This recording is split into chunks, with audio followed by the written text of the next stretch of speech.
नमस्कार मंडळी, पुन्हा एकदा आपलं क्यू विथ एबीसी म्हणजेच अर्थात क्यो आणि विथ एबीसी म्हणजे मी आहे अशोक बाळू चौधरी. माझ्यासोबत काही प्रश्नांची उत्तरं आपण शोधूया, जाणून घेऊया. अर्थातच या ठिकाणी मला तुमची मदत हवी आहेच. तुम्ही कमेंट्सद्वारे नक्की मला कळवा की हे योग्य आहे की अयोग्य आहे. आणि 1 मिनिट, सगळ्यांनी हा व्हिडिओ आहे तो स्किप करायचा नाही. व्हिडिओ आहे तो शेवटपर्यंत पहा आणि शेवटी आवडल्यास तर आपल्या चॅनल नक्की सबस्क्राईब करा आणि व्हिडिओला एक लाईक करा आणि शक्यतो व्हिडिओ आहे तो आपल्या मित्रांपर्यंत शेअर करा. तर आजचा जो नवीन विषय आहे, आपल्याला थंबनेलवरून तर नक्कीच आपण पाहिला असेल, तर कॉकरोच जनता पार्टी. तर नक्की हे कॉकरोच जनता पार्टी प्रकरण काय आहे मित्रांनो, तर हे आज जाणून घेण्याचा एक छोटासा प्रयत्न करूया आपण आजच्या व्हिडिओमध्ये. तर एक तरुण आहे, त्याचं नाव आहे अभिजित. तर हा संभाजीनगरमध्ये राहतोय, मास मीडियाचं शिक्षण घेतोय. काही काळ तो केजरीवालांच्याकडे मास मीडियाचं प्रसिद्धी माध्यमाचं काम करतोय. आता सध्या परदेशात शिक्षण घेत आहे, डिग्री पूर्ण झालेली आहे. निमित्त आणि कारण बघा, भारताचे जे सरन्यायाधीश आहेत सूर्यकांत यांनी एका सुनावणी दरम्यान मध्ये असं म्हटलं होतं की हे बेरोजगार जे तरुण आहेत ते कॉकरोचेस सारखे आहेत, पॅरासाइट सारखे आहेत. तर मित्रांनो, कॉकरोच जर म्हटला आपण, प्रत्येकाच्या घराघरामध्ये कॉकरोच असतो आणि हे परजीवी तर सगळीकडे आपल्याला पाहायला मिळतात.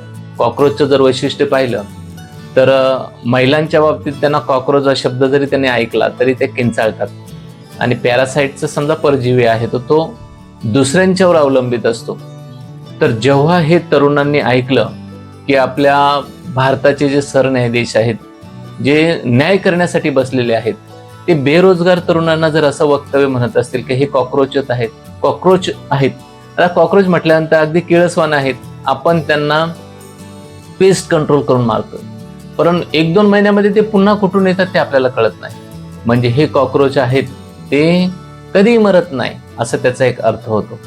तर अशा प्रकारचं वक्तव्य केल्यानंतर एका तरुणाच्या मनात ते थोडंसं खटकलं आणि वाटलं की हे योग्य नाही.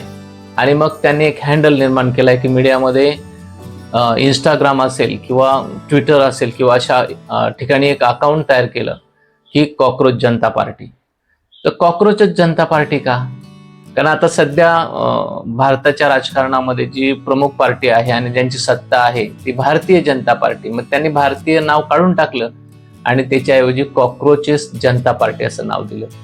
आणि मित्रांनो, जेव्हा हे त्यांनी नाव दिलं तर 3-4 दिवसातच एक खळबळ झाली की त्यांच्या अकाउंटला जवळजवळ 1 ते 2 कोटी फॉलोअर्स 3-4 दिवसामध्ये तयार झाले, म्हणजे फॉलोअर्स निर्माण झाले.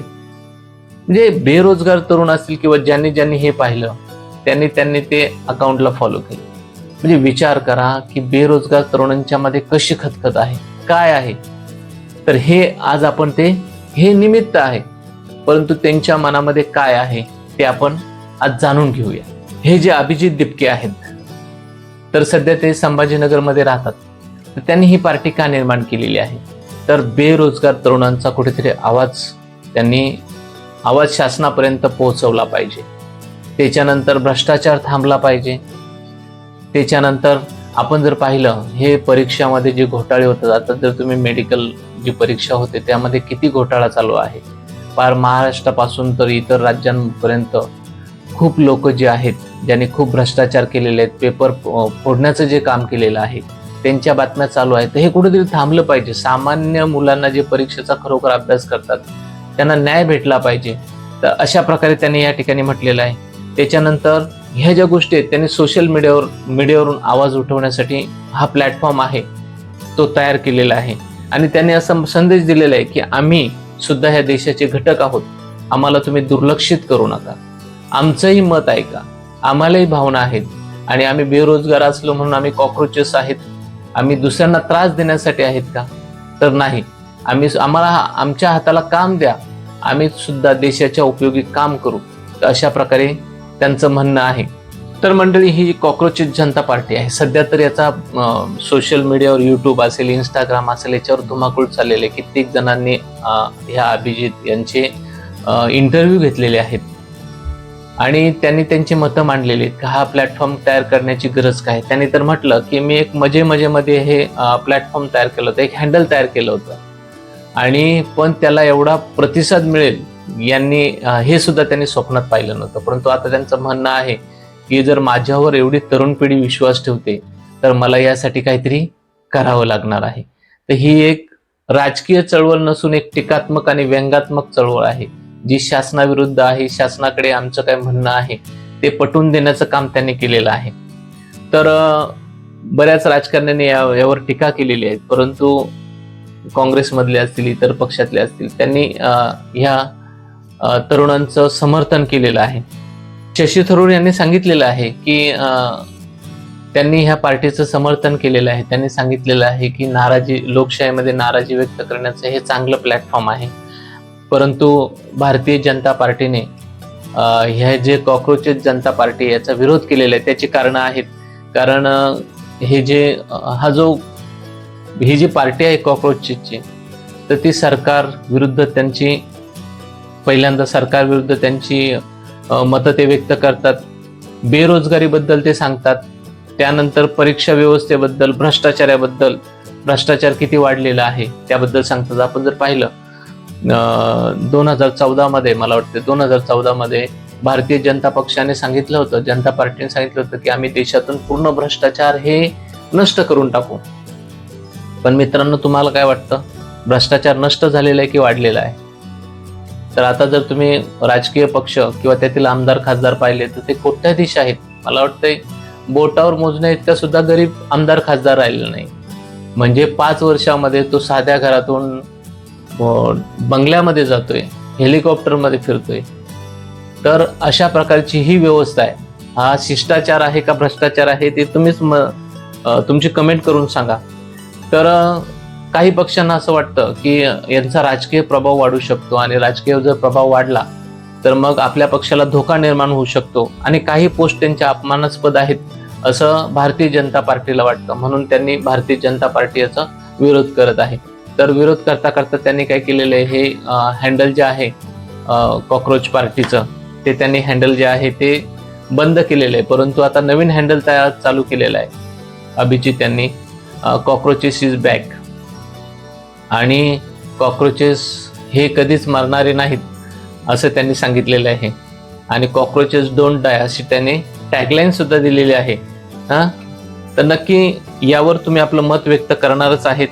तर मित्रांनो, ही तरुण जी पिढी आहे, ही तरुण पिढी 1997 ते 2012 यांचं एक वैशिष्ट्य आहे का त्यांना मोबाईलचं प्रचंड वेड असतं, इंटरनेटमध्ये त्यांना राहायचं असतं. त्याच्यानंतर त्यांना फॉलो करणं, ट्रेंड फॉलो करणं, ह्यासारख्या गोष्टी त्यांच्यामध्ये असतात, नवीन कंटेंट तयार करणं. तर अशा प्रकारे जनरेशन झेड यांना असं म्हणतो आपण. तर हे जे कॉक्रोचेस जनता पार्टी आहे त्यांचं वैशिष्ट्य काय आहे, तर त्यांचं वैशिष्ट्य आहे की झुरळाला मारणं कठीण असतं. त्यांची घोषणा आहे की मै बी कॉक्रोच हूं. त्यानंतर नया है अप्रोच, मै बी कॉक्रोच नया है अप्रोच. आणि त्यांचे फॉलोअर्स आहेत ते कमी वेळामध्ये खूप झालेले आहेत. हे त्यांची वैशिष्ट्य आहे, ह्या हँडलची म्हणा किंवा कॉक्रोचेस जनता पार्टीची वैशिष्ट्य आहेत.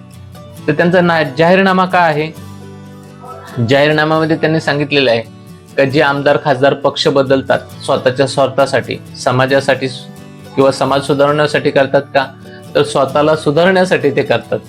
तर अशा व्यक्तींवर 20 वर्षाची बंदी असली पाहिजे, म्हणजे त्यांना 20 वर्ष निवडणूक लढवता आली नाही पाहिजे. त्याच्यानंतर महिलांना 50% आरक्षण प्रत्येक ठिकाणी किंवा राजकारणात असेल किंवा प्रत्येक ठिकाणी त्यांना आरक्षण मिळालं पाहिजे. तर अशा प्रकारे त्यांचे असे काही जाहीरनामे आहेत, जाहीरनाम्यामध्ये एक विषय आहेत.